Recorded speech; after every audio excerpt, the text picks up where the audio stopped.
നമസ്കാരം. ഇന്നത്തെ ചരിത്ര വിവരണത്തിലേക്ക് സ്വാഗതം. കേരളത്തിലെ വിദ്യാഭ്യാസ വിപ്ലവം. അറിവിന്റെ അതിജീവന ചരിത്രം. പണ്ട് കേരളത്തിൽ വിദ്യാഭ്യാസമെന്നത് ഗുരുകുലങ്ങളിൽ മാത്രം ഒതുങ്ങി നിന്നിരുന്ന ഒന്നായിരുന്നു. ഉയർന്ന ജാതിക്കാർക്ക് മാത്രമാണ് അന്ന് അക്ഷരം പഠിക്കാൻ അവകാശമുണ്ടായിരുന്നത്. സാധാരണക്കാർക്കും പിന്നാക്ക വിഭാഗങ്ങൾക്കും അറിവെന്നത് അപ്രാപ്യമായൊരു സ്വപ്നമായിരുന്നു. എന്നാൽ 19-ാം നൂറ്റാണ്ടിന്റെ തുടക്കത്തിൽ ഈ ഇരുണ്ട അവസ്ഥയ്ക്ക് മാറ്റം വന്നു തുടങ്ങി. യൂറോപ്യൻ മിഷണറിമാരുടെ വരവോടെയാണ് കേരളത്തിലെ വിദ്യാഭ്യാസ രംഗത്ത് വലിയ മാറ്റങ്ങളുണ്ടായത്. CMS, LMS തുടങ്ങിയ സംഘടനകൾ കേരളത്തിന്റെ വിവിധ ഭാഗങ്ങളിൽ വിദ്യാലയങ്ങൾ ആരംഭിച്ചു.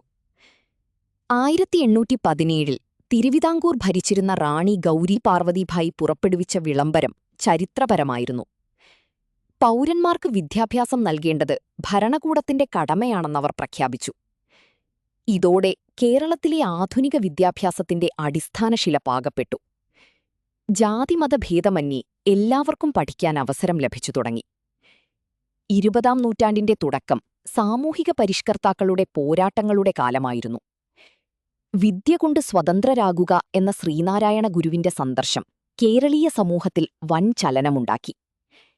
താഴ്ന്ന ജാതിയിലുള്ള കുട്ടികൾക്ക് പൊതുവിദ്യാലയങ്ങളിൽ പ്രവേശനം ലഭിക്കുന്നതിനായി അയ്യങ്കാളി നടത്തിയ വില്ലുവണ്ടി യാത്രയും പ്രക്ഷോഭങ്ങളും കേരള ചരിത്രത്തിലെ ഉജ്ജ്വലമായ അധ്യായങ്ങളാണ്. വക്കം അബ്ദുൽ ഖാദർ മൗലവിയെപ്പോലുള്ളവർ മുസ്ലിം സമുദായത്തിനിടയിൽ ആധുനിക വിദ്യാഭ്യാസത്തിന്റെ പ്രാധാന്യം പ്രചരിപ്പിച്ചു. ഈ മഹാരഥന്മാരുടെ കഠിനാധ്വാനമാണ് കേരളത്തിലെ അക്ഷരവിപ്ലവത്തിന് ഊർജം പകർന്നത്.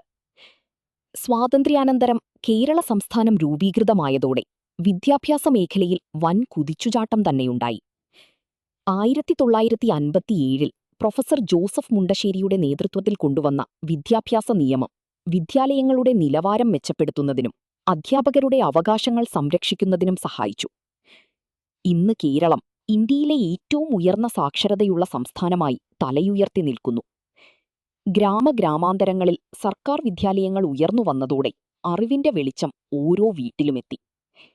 ലിംഗസമത്വവും സാമൂഹിക നീതിയും ഉറപ്പാക്കുന്ന രീതിയിൽ വളർന്നുവന്ന ഈ വിദ്യാഭ്യാസ വിപ്ലവമാണ് കേരളത്തിന്റെ ഇന്നത്തെ സാമൂഹിക സാംസ്കാരിക പുരോഗതിക്ക് അടിസ്ഥാനം.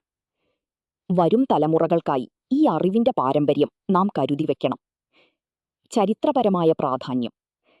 കേരളത്തിന്റെ സാമൂഹികവും സാംസ്കാരികവുമായ വളർച്ചയിൽ വിദ്യാഭ്യാസത്തിനുണ്ടായ നിർണായക പങ്കിനെക്കുറിച്ചും വിവേചനങ്ങളെ അതിജീവിച്ച് നേടിയെടുത്ത സാക്ഷരതാ നേട്ടത്തെക്കുറിച്ചും ഈ വിവരണം ചർച്ച ചെയ്യുന്നു.